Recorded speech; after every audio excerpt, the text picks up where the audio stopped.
Halo, Assalamualaikum warahmatullahi wabarakatuh. Kembali lagi di channel saya Dwi Margaret. Nah, kali ini kita akan belajar bersama untuk materi IPA di kelas 7 semester 2 untuk bab pertama, yaitu sistem organisasi kehidupan makhluk hidup. Sebelum kita belajar, jangan lupa kita berdoa dan semoga kita semua diberikan kesehatan oleh Allah Subhanahu wa taala.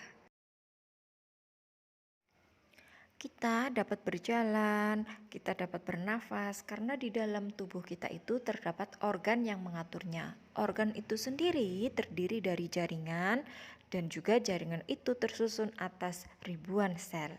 Jadi kita akan belajar dimulai dari sel. Sel sebagai unit struktural dan fungsional kehidupan merupakan bagian terkecil dari suatu makhluk hidup. Sel itu sendiri akan dibagi menjadi dua macam. Yang pertama adalah sel prokariotik, yaitu sel yang belum memiliki membran inti, dan yang kedua adalah sel eukariotik atau sel yang sudah memiliki membran inti. Sel prokariotik dimiliki oleh bakteri dan ganggang biru, sedangkan sel eukariotik dimiliki oleh kingdom protista, jamur, tumbuhan, hewan, dan juga kita sebagai manusia. Sel memiliki bagian-bagiannya. Yang pertama adalah membran sel atau selaput sel. Membran sel merupakan selaput yang membungkus seluruh isi sel. Bagian yang kedua adalah inti sel atau nukleus. Inti sel atau nukleus merupakan bagian yang mengatur seluruh kegiatan sel. Bagian yang ketiga adalah sitoplasma.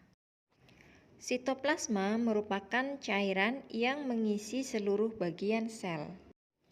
Di dalam sitoplasma terlarut zat makanan dan zat lainnya. Selain itu, terdapat benda-benda khusus yang disebut dengan organel sel dan rongga sel atau vakuola. Di dalam organel sel tersebut terdapat antara lain A. Ribosom. Ribosom sebagai tempat sintesis atau pembentukan protein.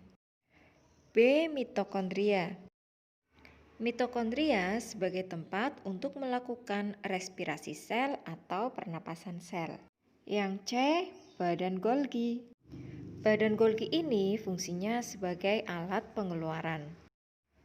Yang D adalah retikulum endoplasma atau RE. Retikulum endoplasma berfungsi sebagai sekresi protein dan lemak. E. Vakuola atau rongga sel. Dan yang terakhir adalah kloroplas atau zat warna hijau daun. Bagian sel hewan dan sel tumbuhan tentunya berbeda. Berikut ini adalah gambar dari sel hewan dan sel manusia. Dan berikut ini adalah gambar dari sel tumbuhan. Pada tabel berikut, kita dapat mengetahui perbedaan antara sel hewan dan sel tumbuhan. Pada sel hewan tidak memiliki dinding sel, sementara sel tumbuhan memiliki dinding sel dan membran sel. Sel hewan tidak memiliki plastida, sementara sel tumbuhan memiliki plastida. Yang ketiga, pada sel hewan memiliki lisosom, dan pada sel tumbuhan tidak memiliki lisosom. Perbedaan yang keempat, sel hewan memiliki sentrosom dan sel tumbuhan tidak memiliki sentrosom. Yang kelima, sel hewan timbunan zat berupa lemak dan glikogen, sementara timbunan zat pada sel tumbuhan berupa pati. Yang keenam, bentuk tidak tetap pada sel hewan, sedangkan pada sel tumbuhan bentuknya tetap. Dan perbedaan yang terakhir, sel hewan pada hewan tertentu memiliki vakuola yang berukuran sangat kecil dan sedikit, sementara pada sel tumbuhan memiliki vakuola dengan ukuran yang besar dan banyak. Itulah tadi perbedaan antara sel hewan dan sel tumbuhan. Jika sel-sel itu berkumpul, maka sel itu akan membentuk suatu jaringan. Jadi, jaringan adalah sekelompok sel yang bentuk dan fungsinya sama. Jaringan pada hewan dan manusia tentunya berbeda dengan jaringan pada tumbuhan. Berikut ini kita akan mengetahui Jaringan pada hewan dan manusia. Yang pertama adalah jaringan epitel. Jaringan epitel merupakan jaringan yang melapisi permukaan tubuh atau organ, baik permukaan dalam maupun permukaan luar. B. Jaringan otot. Jaringan otot pada hewan dan manusia terbagi menjadi 3 macam. Ada otot polos, otot lurik atau otot rangka, dan otot jantung. Yang pertama kita lihat dari letaknya. Otot polos ini terletak pada organ-organ dalam seperti lambung, uterus. Kemudian otot lurik melekat pada rangka. Sedangkan pada otot jantung terletak di dinding jantung. Perbedaan yang kedua, bentuk dan serabut otot polos tidak beraturan, sedangkan pada otot lurik beraturan dan serat pada otot jantung beraturan. Sedangkan jumlah inti pada otot polos berinti 1, otot lurik berinti banyak, dan otot jantung berinti 1. Kemudian dari letak intinya, otot polos letaknya di tengah, otot lurik di tepi, dan otot jantung letaknya di tengah. Sedangkan kecepatan respon pada otot polos itu sangat lambat, sedangkan pada otot lurik cepat dan otot jantung sedang. Cara kerjanya otot polos tidak sadar, yaitu tidak dengan kehendak kita. Sedangkan pada otot lurik itu sadar atas perintah otak kita dan otot jantung itu tidak sadar. Kemudian dari kemampuan kontraksi, otot polos lama, otot lurik sebentar, dan otot jantung sedang.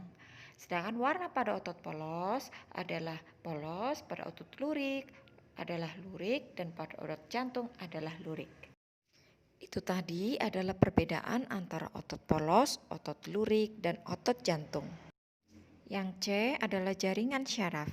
Jaringan syaraf ini tersusun atas sel-sel syaraf dan terdiri dari badan sel serta serabut syaraf. D. Jaringan ikat. Jaringan ikat ini berfungsi menghubungkan antar bagian tubuh yang satu dengan bagian tubuh yang lain. Yang E. Jaringan penyokong atau penunjang. Fungsinya memberi bentuk tubuh dan menguatkan tubuh. Yang kedua, jaringan pada tumbuhan. Yang pertama adalah jaringan epidermis. Jaringan epidermis melapisi seluruh permukaan tumbuhan. Dan jaringan epidermis berfungsi sebagai pelindung atau melindungi jaringan yang di bawahnya. Yang kedua adalah jaringan meristem. Jaringan meristem tersusun atas sel-sel yang selalu membelah dan terdapat pada ujung akar, ujung batang, dan kambium. Jaringan yang ketiga adalah jaringan pengangkutan. Ada 2 jenis, yaitu jaringan xilem dan juga jaringan phloem. Jaringan xilem atau pembuluh kayu berfungsi mengangkut air dan mineral dari akar. Dan yang kedua adalah jaringan phloem atau pembuluh tapis. Jaringan phloem ini berfungsi untuk mengangkut air dan hasil fotosintesis dari daun. Jaringan yang keempat adalah jaringan penyokong. Merupakan sel-sel dinding yang mengalami penebalan sehingga menjadi keras. Contohnya pada kulit biji. Jaringan yang kelima adalah jaringan parenkim. Jaringan parenkim ini merupakan jaringan dasar yang terdapat di antara jaringan-jaringan lainnya. Jaringan parenkim berfungsi sebagai tempat untuk menyimpan makanan pada tumbuhan. Jaringan parenkim ini pada daun mengandung kloroplas untuk fotosintesis. Jaringan parenkim dibedakan menjadi 2, ada jaringan spons dan jaringan pagar. Yang C, organ. Organ adalah kumpulan dari beberapa jaringan yang bekerja sama dalam melakukan fungsi tertentu. Organ pada tumbuhan dan hewan tentunya berbeda. Organ pada hewan dan manusia dapat meliputi jantung, mata, ginjal, dan lain-lain. Sedangkan organ pada tumbuhan meliputi akar, batang, daun, dan bunga. Yang D, sistem organ. Sistem organ adalah beberapa organ yang bekerja sama untuk melakukan fungsi tertentu. Sistem organ pada hewan dan manusia contohnya sistem pencernaan, terdiri dari organ mulut, kerongkongan, lambung, usus halus, usus besar. Sistem pernapasan meliputi organ hidung, laring, tenggorokan, dan paru-paru. Sistem pengeluaran terdiri dari organ hati, kulit, ginjal, dan paru-paru. Dan masih ada beberapa lagi sistem organ pada hewan dan manusia lainnya ya. Sistem organ pada tumbuhan dapat meliputi sistem transportasi, sistem transpirasi, dan sistem reproduksi. Nanti kalian akan mempelajari ketiga hal tersebut di tingkat kelas selanjutnya. Jadi kesimpulan pada pelajaran kita kali ini yaitu terbentuknya suatu organisme dimulai dari sel-sel yang membentuk jaringan dan beberapa jaringan membentuk suatu organ. Dari organ itu akan membentuk suatu sistem organ dan terciptalah suatu organisme. Demikian tadi pelajaran untuk kali ini. Jangan lupa like, subscribe, dan share channel ini. Wassalamualaikum warahmatullahi wabarakatuh.